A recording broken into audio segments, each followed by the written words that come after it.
और हे राजन, आपने प्रश्न किया है कि जल्दी मरने वाले को जल्दी मरने वाले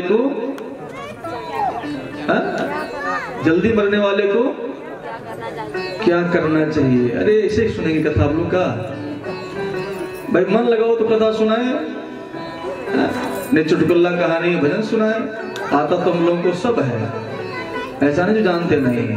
मन लगाओ भाई तो सुनाया जाएगा। नहीं हम सुनाए कुछ और, सुनो कुछ और, हम समझाए कुछ और, समझो कुछ और। बोल वृंदावन बिहारी लाल की जय। आपने प्रश्न किया जल्दी मरने वाले को क्या करना चाहिए। राजन, जल्दी मरने वाले को एक कार्य करना चाहिए। ध्यान से सुनना, जिनको मरना है ना वो लोग सुने, जिनको यहीं रहना है नहीं जाना है ना सुने। मैं तो जानता हूं एक दिन सबको जाना है, एक दिन सबको जाना है, कोई रहेगा नहीं। धरा का प्रमाणी ही तुलसी, जो फरा सो झरा, जो बरा सो बुताना। तस्मात् भारत सर्वात्मा भगवानीश्वरो हरिः, श्रोतव्यः कीर्तितव्यश्च स्मृतव्यश्चेच्छता भयम्। सुखदेव जी कहते हैं राजन, जल्दी मरने वाले को एक काम करना चाहिए। श्रोतव्यः कीर्तितव्यश्च, जितना हो सके कानों से भगवान की गुण को सुनना चाहिए।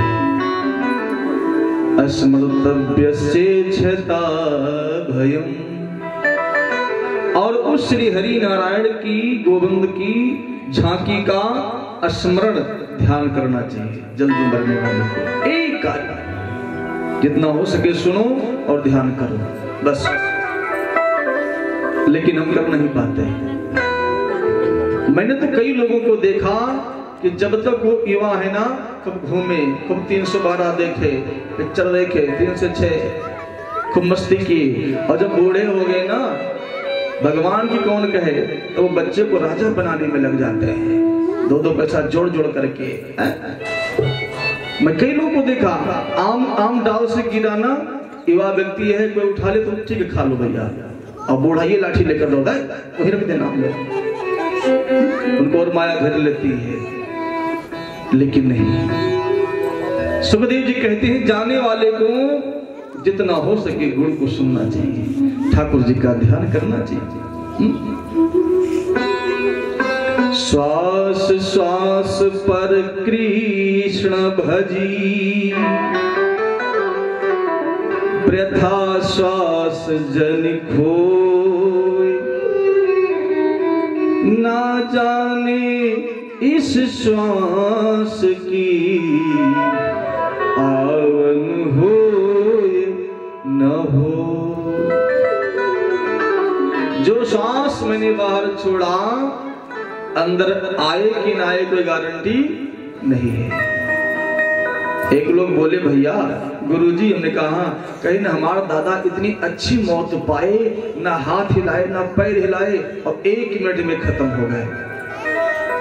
हमने कहा पुण्यात्मा धर्मात्मा भाई रहे होंगे, नाम भजन किया होगा, तीर्थ किया होगा, अच्छा तो कैसे खत्म हुए भैया।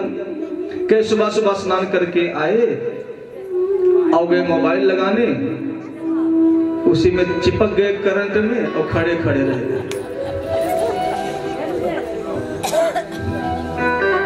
कोई ठिकाना नहीं है कहीं। अरे भैया बहुत नीक रहे, खाइन पीन कपड़ा पहरीन, गाड़ी में बैठे जैसे रोडवा पर गए, एक्सीडेंट पर चला गया। न जाने जिंदगी की किस गली में शाम हो जाए, न जाने जिंदगी की किस गली में शाम हो जाए, कोई पता नहीं, कोई ठिकाना नहीं है। इसलिए हर श्वास में ठाकुर जी को याद करना चाहिए। और ठाकुर जी को याद करने के लिए कथा सुनने का नियम बताया है। आप लोग नियम सुनिए सावधान होकर। कथा सुनने का नियम क्या है तिवारी जी, सुनना ध्यान से। स्वामी सुखदेव जी महाराज कहते हैं परीक्षित, कथा सुनने के लिए सबसे पहला नियम जितासनो जित श्वासो जित संगो जितेंद्रियः, ये कथा सुनने के नियम है। क्या कथा सुनने का सबसे पहला नियम है जितासनो। क्या? जितासनो, आसन को जीतो। 3 घंटे कथा होती है, लोग 30 आसन लगाते हैं। तिवारी जी 30 आसन लगाते हैं। नहीं, आपकी बात नहीं करता हूं, किसी की 20 बार उठेंगे, बैठेंगे, पानी पिएंगे, कुर्सी पे बैठ जाएंगे, पैर भगवान की तरफ फैला लेंगे, सो भी लेंगे, हल्ला भी मचा लेंगे। सबसे पहला नियम आसन को जीतो। 3 घंटे कथा हो तो एक आसन पर बैठने का अभ्यास, पहला नियम कथा सुनने का, जितासनो। अच्छा, आसन भी कई प्रकार का होता है। एक आसन होता है सुखासन, जैसे हम आप बैठते हैं पंक्ति लगा करके, इसको क्या बोलते हैं? सुखासन। ऐसे बैठने में आनंद आता है, अच्छा लगता है। दूसरा आसन होता है पद्मासन। कौन सा? पद्मासन।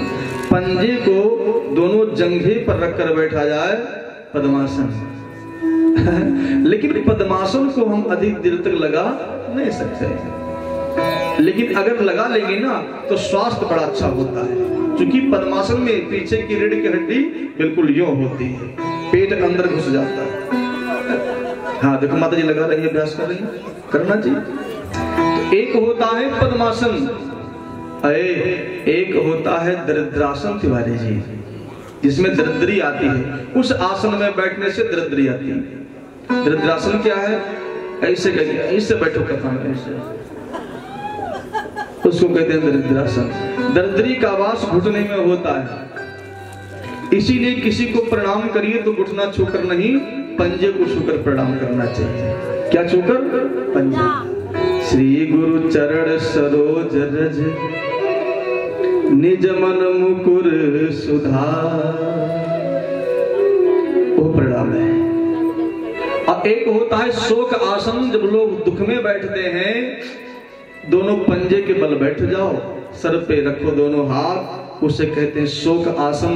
इस आसन में भी कथा में नहीं बैठना चाहिए। अब एक होता है रेल पटरी आसन, एक होता है रेल पटरी आसन। कथा में पहुंचे, सामने ठाकुर जी हैं, वेदी बनी है, दोनों पैर यूं फैलाए भगवान के सामने, यूं टाइट, कथा सुन रहे, ये होगा रेल पटरी आसन। तो सबसे पहले 3 घंटे आपको एक आसन में बैठना है। खैर आप अस्वस्थ हैं, बाई पकड़ रही है, चोट लगा है, वृद्ध के लिए, रोगी के लिए छूट होता है, लेकिन हम स्वस्थ हैं, एक आसन पर बैठिए। जितासनो पहला नियम तिवारी जी। दूसरा जित श्वास, श्वास को जीतना है। श्वास कैसे जीतेंगे आप? श्वास आप जब कथा में बैठिए तो 2 मिनट ध्यान करिए, तो प्राणायाम कर लीजिए, कर पाइए, ध्यान से मस्ती से ठाकुर जी का ध्यान करिए, आपका श्वास का जो लेवल है सही हो जाएगा। मैं देखता हूं जब मैं मंच पर बैठ करके मंगलाचरण करता हूं तो लोग बतियाते हैं कि बात कर लो, और गुरु जी कथा सुनाएंगे तो बोले नहीं देंगे, मौका है बोल लो। उस समय ठाकुर जी का ध्यान करके श्वास को लेवल में करना चाहिए। श्वास की लेवल अगर बढ़ जाएगी, बीपी हाई होगी, आपको घबराहट होगी, कथा में आपका मन नहीं लगेगा। और बीपी लो हो जाएगी ना, आपको नींद आनी शुरू हो जाएगी। कथा में बैठे बैठे ऊँग रहे हैं, नीचे की जमीन को सूंघ रहे हैं। कुछ लोग कथा में जाते तो नीचे सो जाते हैं, गिर जाते हैं, मैं देखा होगा। कथा में नींद जल्दी आती है, याद रखना। सांस की लेवल बिल्कुल बराबर होना चाहिए, नॉर्मल, ना हाई ना लो। जिता आसनो जित श्वासो जित संगो। तीसरा नियम संग को जीतो। संग क्या है? कुछ लोग कथा को मन से सुन रहे हैं और कुछ लोग कथा में बैठे मन कहीं और पिट पिट बोलते रहते हैं, बतियाते हैं। या तो उनके पास से उठ करके आप अलग बैठ जाएं या उन्हीं को हटा दो, भैया आप पे चले जाओगे तो हम ही चले जाएं, न सुनेंगे न सुनने देंगे आपको। ऐसे बुरे संग को जीतो। चौथा नियम जितेंद्रिय, अपने इंद्रियों को जीतो। फिर आपका मन ठाकुर जी के श्री चरणों में लगेगा, कथा से आपका मन जुड़ जाएगा। प्रत्येक मानव के पास 10 इंद्रियां होती हैं। कितनी? 10 इंद्रियां। 5 ज्ञान इंद्रियां, 5 कर्म इंद्रियां। आंख, नाक, गाल, त्वचा, जीव, ये सब क्या है? इंद्रियां हैं। अब हम कथा में बैठे हैं, आंख रूपी इंद्रियां कहती हैं कथा में कुछ है नहीं, चलो बेड पर रिमोट लें, अच्छे अच्छे चैनल आते हैं लगाएं और देखें। आंख रूपी इंद्रियां हमें चैनल की तरफ खींच रही है, ध्यान देना। हम कथा सुन रहे हैं, कोई व्यक्ति आया, हम कथा से हट के उसको देखने लगे, कौन आ रहा है, कौन जा रहा है। आंख मुझे उधर खींच लेती है, कथा में मन नहीं लगेगा। आंख जो देखना चाहती है वो हम नहीं देखेंगे, जो हम चाहेंगे आंख वो देखेगी। फिर आंख रूपी इंद्रियों को जितना हुआ। कान चाहता है बढ़िया फिल्मी स्टाइल के भोजपुरी बढ़िया सुंदर गीत हो, तो कान रूपी इंद्रियां मुझे गीत की तरफ खींच रही है, लेकिन नहीं। कान जो सुनना चाहता है मैं नहीं सुनूंगा, जो मैं चाहूंगा कान वो सुनेगा। तो कान को जीतना हुआ। आधे घंटे के बाद जीभ कहती है ना, अब एक गिलास गर्मा गर्म चाय मिल जाती, सुस्ती नहीं रहता, नींद आ रही है। तो जिह्वा रूपी मुझे, जो जिह्वा रूपी इंद्रियां हैं, चाय की तरफ खींच रही है। नहीं, जो मैं चाहूंगा जीभ वो खाएगी, और जो जीभ चाहेगी वो मैं नहीं खाऊंगा। ये जिह्वा को जीतना हुआ। तो जो इंद्रियों को जीतेगा उसका मन कथा में लगेगा। कथा सुनने के लिए 4 नियम बताए महाराज। बोल वृंदावन बिहारी लाल की जय, भागवत भगवान की जय। 3 घंटे एक आसन पर बैठना, पहला नियम। श्वास मस्तिष्क से लेना, तीसरा नियम बोलने वाले व्यक्ति के पास ना बैठना, चौथा नियम 3 घंटे ना खाना ना पीना ना इधर उधर देखना, केवल सुनना। समझ गए नियम? आइए